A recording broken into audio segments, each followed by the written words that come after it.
Dozens of former political and military officials are calling on the Canadian government to urgently invest in defense and security. Their open letter accuses successive federal governments for allowing Canada's military capabilities to erode. It is particularly critical of the current Liberal government. The letter reads in part, regrettably, the recent federal budget was largely a summary of previous announcements without any acknowledgement that the government must accelerate program spending and make significant additional funding available to address the long-standing deficiencies in military capabilities and readiness. The letter goes on.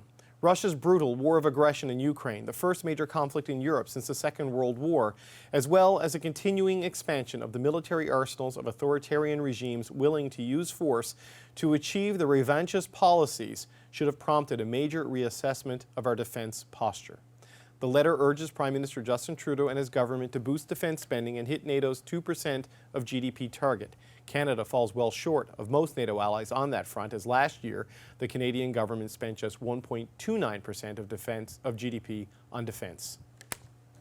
Joining me now are two signatories to that letter. Peter MacKay served as Minister of National Defence from 2007 to 2013, and David Pratt served as Minister of National Defence from 2003 to 2004.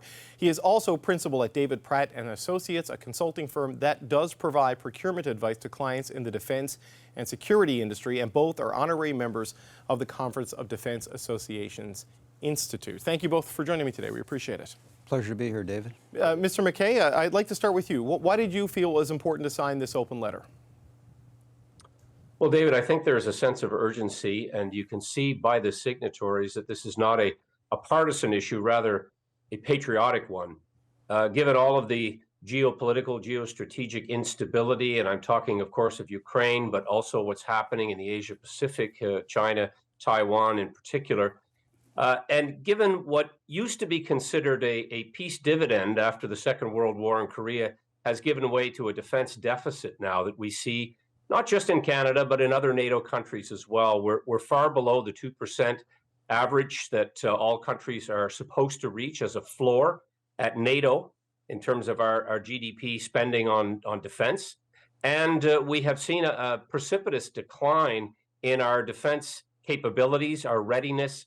Even the sheer numbers that make up the Canadian Armed Forces today are well below what they should be for a G7 country and a country of our size. Mr. Pratt, there's a lot there from Mr. MacKay. Why did you decide to sign this letter? Well, I've been an advocate for greater defense spending since the time I served on the Defense Committee back in the early 2000s, and have not varied from that position at all. And I would certainly agree with Peter's comments. There was a peace dividend, a huge peace dividend taken by Canada in terms of our military spending.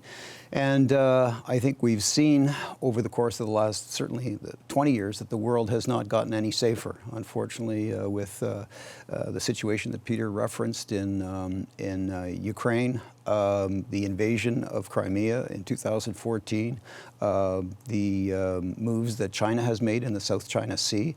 These are all very, very serious strategic concerns for an organization like NATO. And what is critical, in my view, is the solidarity that NATO members have to show in terms of their ability to step up and basically pay the piper.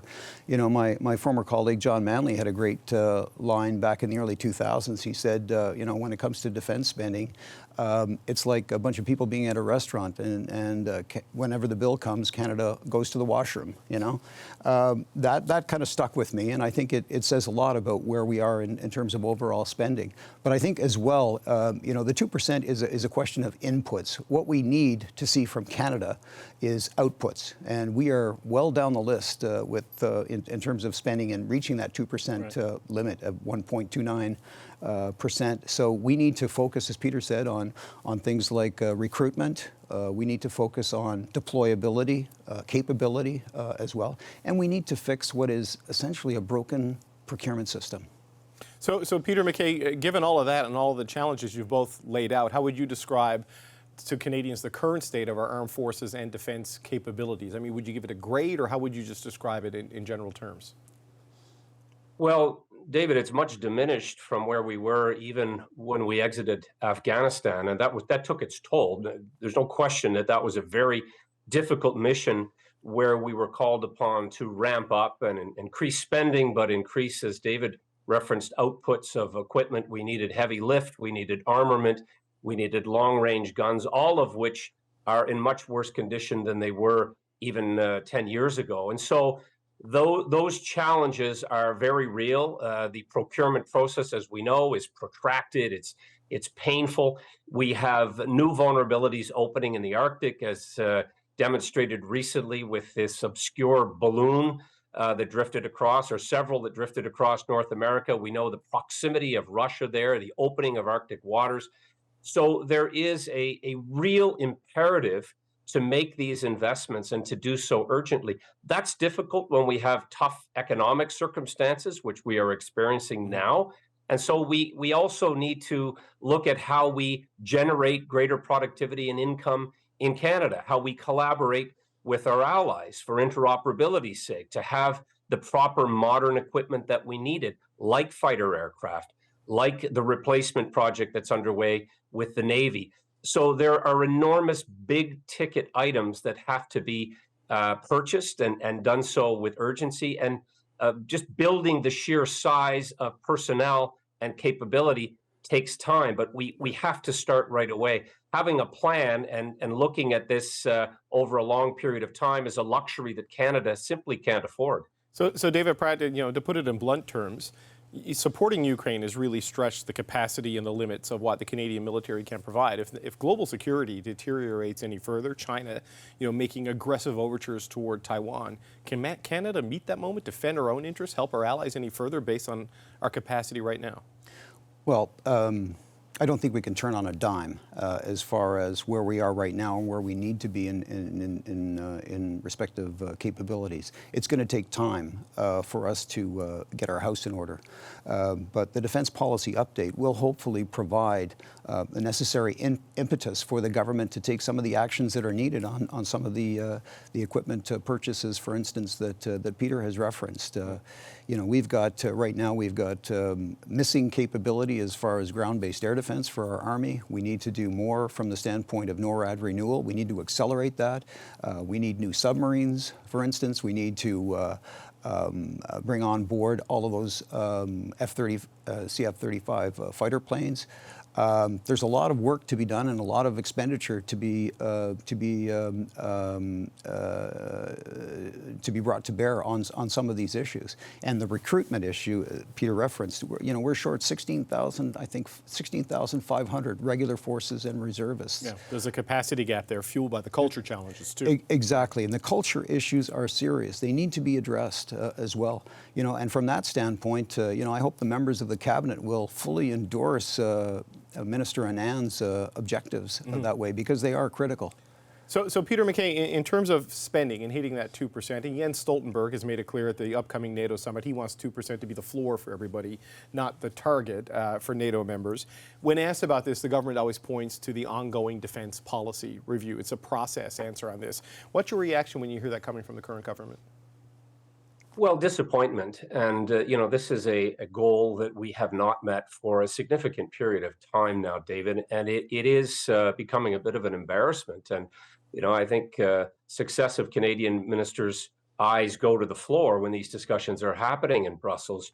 We need to do more than simply give lip service to that 2%. And so I would suggest, and I think you'll find David and others who signed this letter would agree, that we need an accompanying industrial strategy that is going to see some of these benefits of building stay here in Canada. That's true, and that was part of the strategy for the national shipbuilding procurement. But we need to take a similar approach when it comes to the benefits that can arrive in Canada.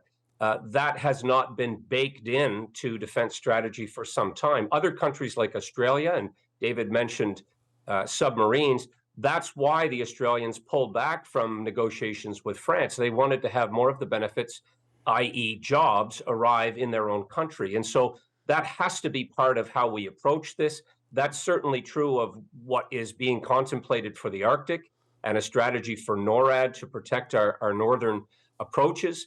We have to work with Canadian industry. We've lost so much capacity in that regard as well as our military capacity. We need a modern day CD Howe to demonstrate leadership in this regard to get Canada back firing on all cylinders. We've lost too much defense procurement and building capacity at the same time. You know, but David Pratt, it's not as simple as just budgeting the money and budgeting a plan to 2% and getting to 2%. And it's not just this government. This is a successive, decades-long inability to sort of rise to this moment, right? So how do you move past it? Well, I think we move past it by doing some serious procurement reform. Right now, we've got 4 government departments involved in defense procurement. The Department of National Defense itself, PSPC, Public Services and Procurement, Industry, and Treasury Board.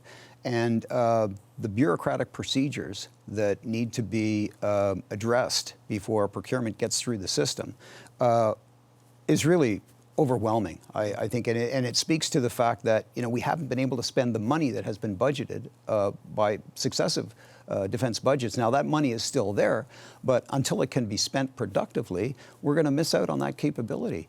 And to just reference some of Peter's remarks, as far as the industrial aspect of this is concerned, you know, we're missing out on a lot of very, very sophisticated defense research and development opportunities. You know, going back in time, we had what was referred to as a Defense Production Sharing Agreement back in the 1950s, which was essentially the equivalent of an auto pact in defense, which we have not really taken advantage of. And I think we need to focus on that, because typically when we operate overseas, we operate with the Americans, and there's a lot to be said for interoperability, especially when it comes to replacing equipment in the field. And I think that there needs to be some focus on that as well. Okay. David Pratt, Peter MacKay, thank you so much for your time today. We appreciate it. Pleasure. David.